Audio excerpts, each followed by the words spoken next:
Hello, welcome back to the Scale Modelling Cafe and welcome to part one of the new project. And it's this, it's the Zokei Mura F-4C Phantom in 1/48 scale. Bit of a sort of change of pace for the projects on the channel. Haven't really done anything as big as this yet and I'm really looking forward to cracking on with it. Now, many of you who've been watching this channel for a little while know that the first video in any series is this introduction that I do to the project, where I detail all the aftermarket bits and pieces I'm going to use and my kind of final vision, and that's exactly what I'm going to do right now. I haven't built a Zokei Mura kit before. I already know there's going to be a few challenges with this. Not insurmountable. It's a really, really good kit from what I can see. The detail's really nice, but I'm going to add to the detail, and I've got a cunning sort of plan to deal with the spine insert, which, to be honest, I think is the most annoying feature of this kit and the fine mold 72nd kit. In fact, I've stayed away from the fine mold 72nd Phantom kit because I just can't be bothered faffing about with stupid inserts on the top. Just give us a centre seam. It's not that difficult to restore the panel lines and the circles on the top, or give us a one-piece fuselage. Academy have done it, Meng have started doing it. It's not that hard, so come on, Phantom model people, do us all a favour. Right, rant over. Right, so this kit. Decal sheet in here, not going to be used, and the instructions there, so I'm not going to get those out. Let's have a look in the box then to see what the aftermarket goodies I've got for this. First one, and I'm just going to grab them in no particular order, is I've got some replacement seats, resin seats. These are from Resin, Edward. I think they are some of the nicest Mark VII ejection seats you can get. It says it's for the Academy kit, but they'll fit. If not, I'll just do a bit of sandage down the side. It won't affect the final look.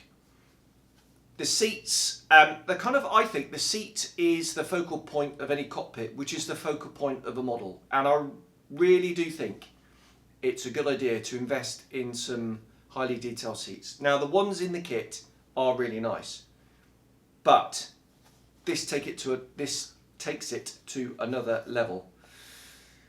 Separate straps as well. I've got a feeling they're coloured photo etch. I've not actually broken into this yet. Yeah, looking forward to doing that. I've got something else to say on these seats in just a second when I get to it. Excuse me for having a really itchy nose. Right, dangly bits underneath then. This, which is really comprehensive. It is the Big Sin F4 weapon set. So in this you get AIM-9 sidewinders, which I'm assuming are Bravo models. I nearly said Sky Flash, it's not, is it? It's the AIM-7, what did the Septics call it? Sparrows. Crikey, that just popped out of my head. We used to call our version Sky Flash, which was based on the AIM-7, it was an improved version. And then there's a whole load of bombs here, 2, 4, 6, 12, 18 1,000-pounders, all with extended fuses if you want to do that, or the normal fuse. Now I'm building this model for a friend of mine, and I'll talk about why I'm not going to use the bombs in that. So this is going to have an air defence loadout. I've used these before. The only slight concern I've got with them is if there's any warpage with the fuselage bodies, because I've had that before with Resin missiles. Let's just get them out and have a look. And do you know what? Certainly the Sparrows look really jolly good at first glance. Sidewinders. What about that one? Yeah, they all look pretty good actually. So that bodes well. Last thing we want is bendy missiles, but if they are bendy, a little bit of warm water and we can straighten them up. That's the international symbol of straightening them up. I have some, what's this, quick boost mirrors. in 48 scale. Resin.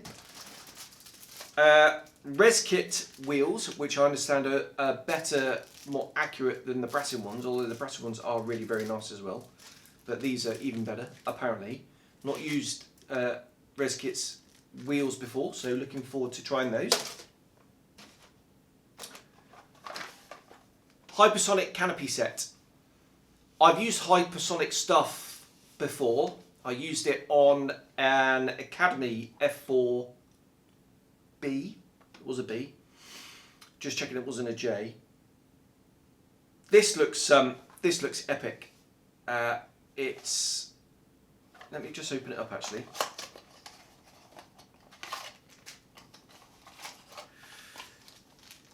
There's quite a bit of resin in here.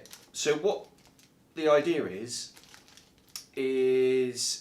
you have if you look at a modern jet, their sort of canopy sills are really quite detailed and really quite chunky, and this is the resin stuff which will add all that bulk and all that detail. So that looks ace.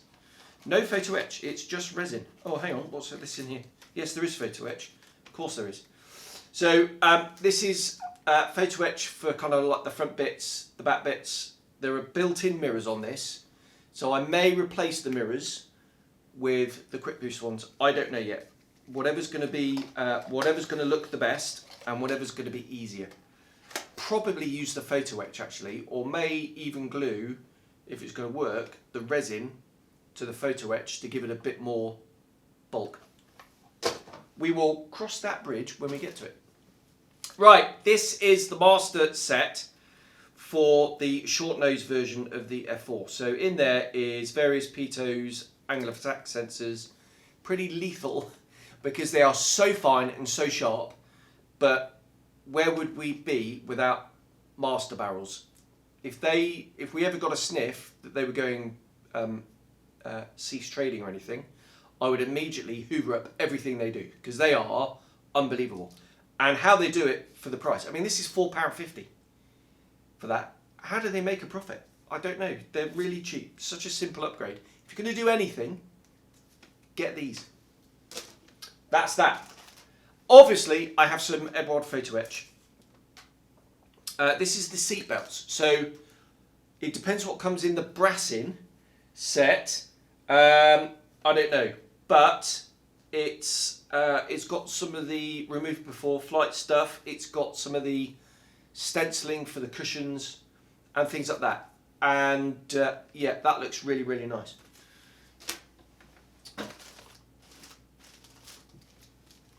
I have the Quinta set for this, which was bought. It was bought over a year ago, so I wouldn't normally use Quinta. However, seeing I've got it, we'll use it. They are good. They're not as good as Red Fox. I think Red Fox are the absolute best because it's printed on acrylic resin, so there's no decal blah, no soaking involved to get it off the backing sheet, and the detail I think is that much crisper. And these can go a little bit soft because you have to soak them in water to get them off the backing. But they do look awesome when it's finished. But like I say, not quite as good as Red Fox. But I've got these, and this sort of thing is, I think, just brilliant. Revolution. So I've got those, and I think this is the last bit of sort of aftermarket blah. It is a Flightline resin. I've got some Lao 105 missile launchers. This is for the AIM-9 Sidewinders. It says second gen, but they don't have the cooling bottle in them, which is good for the Vietnam era. What we had on the Tornado F3 and what most modern aeroplanes have now is there's a cooling bottle actually in the launcher, which means it extends the life. So without these, when you select the weapon, it obviously starts cooling the seeker head. It will cool down, and then you've got a finite time to lock it on, cage the seeker head to the source, and then hoof off the missile. If you got the more coolant on the launcher rail, that significantly extends that time. Otherwise, all the coolant is used up and the missile can't be used. Anyway, I'm digressing. So I've got some of these, which it's almost a shame to put the missile on the launcher, actually. But yeah, they look highly detailed, and I reckon that might even be 3D printed. I'm not sure. More than likely. And then, this is definitely 3D printed. This is phase hanger resin. So my mate Mike, friend of the channel, Mike Reeves, out there in Merca, his little modelling company, and I've got his sticker up there, does some lovely 3D printed resin. He's actually stopped casting now completely and has gone full on to 3D printing. And if you haven't seen any of these, they are phenomenal. Scale thickness and also hollow. So up underneath, they are hollow. And again, it's going to be a crying shame to actually load these up. But these are the USAF style. And actually, these include Lao 105 rails. It is specifically for the Zokei Mura kit. I can't actually see the rails in there. What's going on? I think maybe that the Flightline resin set you get with this. I'm not sure. He sent it to me as a bundle. I don't know. But they look beautifully detailed, those. And I've not used Mike's stuff before, so I'm really looking forward to using those. Right, that's it for the aftermarket, what I've got. I thought I had some...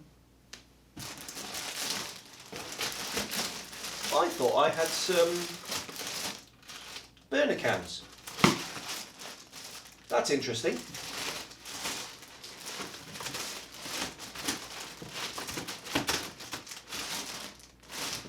No aftermarket burner cans. I'm going to investigate that. I'm sure I had some aftermarket burner cans. I'm going to have to go and get some aftermarket burner cans.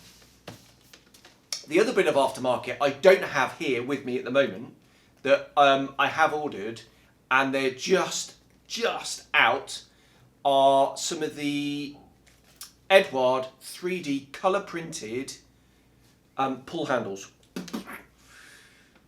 which look absolutely phenomenal from the pictures I've seen on the website in their newsletter. Absolutely stunning they look. So I've ordered a set of those as well. What I was going to say, right, so what I'm going to say on that then is, before I get into the last bit, which is the decals and the scheme and what I hope to achieve with it, this model is unfortunately not going to get finished by the time I go home next, which is a real shame. It's a real shame because I don't have any of the dark green FS, whatever it is, here with me. A little bit of mislabeling and from MRP, and I brought out 2 of the lighter greens, which is really frustrating. So I'm going to get it to a stage where the next bit will be painting the dark green on, and then I'm home for 5 weeks, and then we'll finish it off hopefully very quickly after that. That's the plan. So kind of a bit of a miscalculation on that one. Right, enough of that tell-a-woe.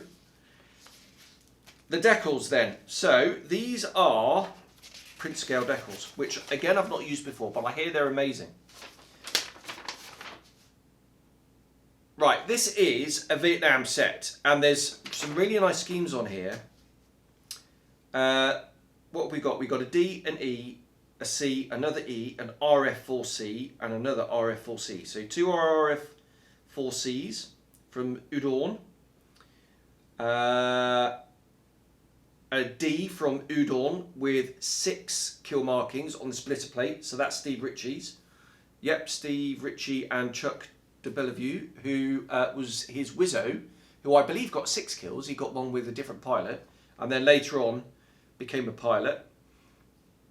1 E with the Shark's Mouth from 1972, the 432nd TRW. Oh, there we go, 58th Tactical Fighter Squadron, which is cool. And then the one I'm going to do an F-4C from the 8th Tactical Fighter Wing, which was Robin Olds' unit. And this is Robin Olds' aeroplane. This is SCAT, I haven't got my glasses on, XXVII. What's that? 27. SCAT 27 with 2 kill markings on the splitter plate. And this is the one my friend wants. And I'm really glad he's chosen this one because I'm a huge admirer of Robin Olds. I think he's arguably America's greatest aviation combat leader, as well as one of the greatest fighter pilots. And what an utter legend. And if you haven't read his book, go read his book, because my goodness me, will it knock your socks off. So it's going to be that one. On the back of the print scale set are photos of the actual aeroplanes. And there's 2 pictures of Robin Olds' aeroplane. One is in the museum because it was restored. And obviously, I'm not going to do it like that. The other one is with him and some of his dudes at the bottom of the ladder. Right, SCAT XXVII. Colonel Robin Olds and Wizzo First Lieutenant S.B. Croker shoot down 2 Vietnamese MiG-17s when they flew this aircraft, May 20th, 1967.